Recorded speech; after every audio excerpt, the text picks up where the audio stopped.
नमस्कार। आज बात करते हैं सपनों के शहर मुंबई की। यहाँ की एक ऐसी कहानी है, एक ऐसे नौजवान की जो पूरी तरह टूट चुका था, लेकिन फिर उसी शहर ने उसे उसकी मंजिल तक पहुंचाया। तो चलिए कहानी की शुरुआत एक बहुत ही मुश्किल घड़ी से करते हैं, एक ऐसे सवाल से जिस पर यह पूरी कहानी टिकी हुई है। ये सोच थी सुधीर की, एक ऐसा लड़का जो मुंबई के एक पार्क में बैठा था और अपनी जिंदगी के शायद सबसे बुरे मोड़ पर खड़ा था। तो सवाल यह है कि सुधीर आखिर इस हालत में पहुंचा कैसे। चलिए थोड़ा पीछे चलते हैं और समझते हैं पूरी बात। देखिए, सुधीर का एक ही सपना था, मुंबई में चार्टर्ड अकाउंटेंट यानी सीए बनना। लेकिन उसका परिवार गरीब था, तो जैसे तैसे बस बीकॉम तक ही पढ़ा सका। फिर भी वो हिम्मत करके इस बड़े शहर में आ गया, एक कोचिंग सेंटर में दाखिला भी ले लिया, ये सोचकर कि बस अपने दम पर कुछ कर दिखाना है। लेकिन 5 महीने गुजरते गुजरते हालत बहुत ज्यादा खराब हो गई। ना किराया देने के पैसे थे, फोन का रिचार्ज खत्म हो चुका था और खाने तक को कुछ नहीं था।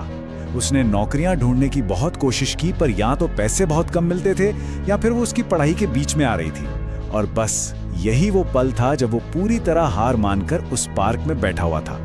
और ठीक उसी वक्त जब वो अपनी जिंदगी के सबसे निचले पॉइंट पर था, एक अनजान औरत जिनका नाम निर्मला देवी था उसके पास आती है, एक बहुत ही अजीब से ऑफर के साथ। तो अब सुधीर के सामने एक बहुत बड़ी दुविधा थी। एक तरफ थी उसकी असलियत, किराया बाकी, खाने को कुछ नहीं, कोई नौकरी नहीं, और दूसरी तरफ था ये अजीब सा ऑफर जिसमें कहा जा रहा था कि काम आसान है, पैसे अच्छे मिलेंगे और कोई रहस्यमयी मदद भी। क्या करता वो? निर्मला देवी ने उसे 2000 रुपए और अपना नंबर दिया और ये भी कहा कि काम ज्यादा मेहनत का नहीं है और उसकी पढ़ाई का खर्चा आराम से निकल जाएगा। अब काम क्या है ये तो उसे ठीक से पता नहीं था और थोड़ी हिचकिचाहट भी थी, लेकिन उसकी मजबूरी इतनी बड़ी थी कि उसने आखिर में उन्हें फोन किया और हाँ कह दिया। तो वो उस पते पर पहुंचता है जो एक बहुत ही आलीशान घर था, और वहां जाकर सुधीर को एहसास होता है कि ये नौकरी वैसी तो बिल्कुल भी नहीं है जैसा उसने सोचा था, बल्कि कुछ और ही था। वहां उसे पता चलता है कि उस घर में 3 औरतें रहती हैं, कोमल, निशा और उनकी सास, और वो एक तरह से कैदी हैं। वो घर से बाहर नहीं जा सकती, उनकी जान को लगातार खतरा है और उन्हें एक लोकल भूमाफिया धमका रहा है। परिवार के मर्द मतलब पति और ससुर अब इस दुनिया में नहीं है। सुधीर का काम बस इतना था कि वो बाहर से उनकी जरूरत का सामान ला कर दे।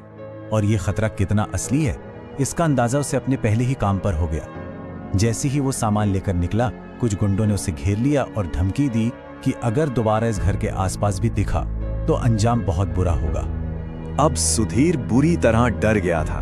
उसे पूरी कहानी समझ आई कि कैसे ये भूमाफिया उस परिवार की जमीन जायदाद हड़पना चाहता है और इसीलिए उन्हें घर में कैद करके रखा हुआ है। ये भूमाफिया कोई छोटे मोटे गुंडे नहीं होते, ये एक तरह का ऑर्गेनाइज्ड क्राइम है जो जोर जबरदस्ती और डरा धमकाकर लोगों की जमीन और प्रॉपर्टी पर कब्जा करते हैं। मतलब मामला बहुत संगीन था। अब यहाँ पर सुधीर भाग सकता था, अपनी जान बचा सकता था, लेकिन अपनी जान का खतरा होने के बावजूद उसने उस परिवार की मदद करने का फैसला किया। उसने हिम्मत जुटाई और अपने एक दोस्त को फोन किया जिसका बड़ा भाई एक आईपीएस पुलिस ऑफिसर था, और यहीं से कहानी ने एक नया मोड़ लिया। तो पुलिस के साथ मिलकर एक पूरा प्लान तैयार किया गया। आईपीएस ऑफिसर से बात हुई और एक जाल बिछाया गया। प्लान ये था कि सुधीर को घर से बाहर भेजकर उन गुंडों को बाहर निकाला जाएगा। आसपास के पूरे इलाके में सादे कपड़ों में पुलिस वाले तैनात थे, और जैसे ही गुंडों ने सुधीर पर हमला किया, उन्हें रंगे हाथों पकड़ लिया गया। और ये प्लान एकदम परफेक्ट तरीके से काम कर गया। इसके बाद जो हुआ, उसने न सिर्फ उस परिवार की बल्कि सुधीर की भी जिंदगी हमेशा के लिए बदल दी। उस माफिया के लोगों पर अटेम्प्ट टू मर्डर और जबरन वसूली जैसे कई संगीन केस चले और उन्हें पूरे 15 साल की जेल हुई।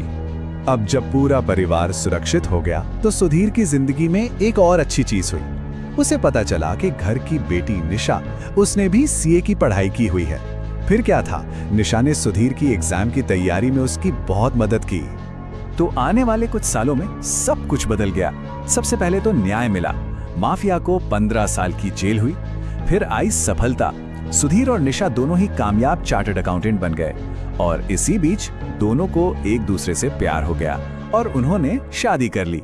सुधीर घर जमाई बनकर उसी घर में रहने लगा और सब मुंबई में खुशी खुशी रहने लगे। कहते हैं ना, सिर्फ सुधीर के आने की वजह से वो पूरा परिवार फिर से खुशी खुशी रहने लगा। उनकी तो जिंदगी बदली ही, साथ में सुधीर की भी जिंदगी पूरी तरह बदल गई। तो ये कहानी हमें दिखाती है कि कैसे कैसे एक सही फैसला किसी की पूरी जिंदगी बदल सकता है ना।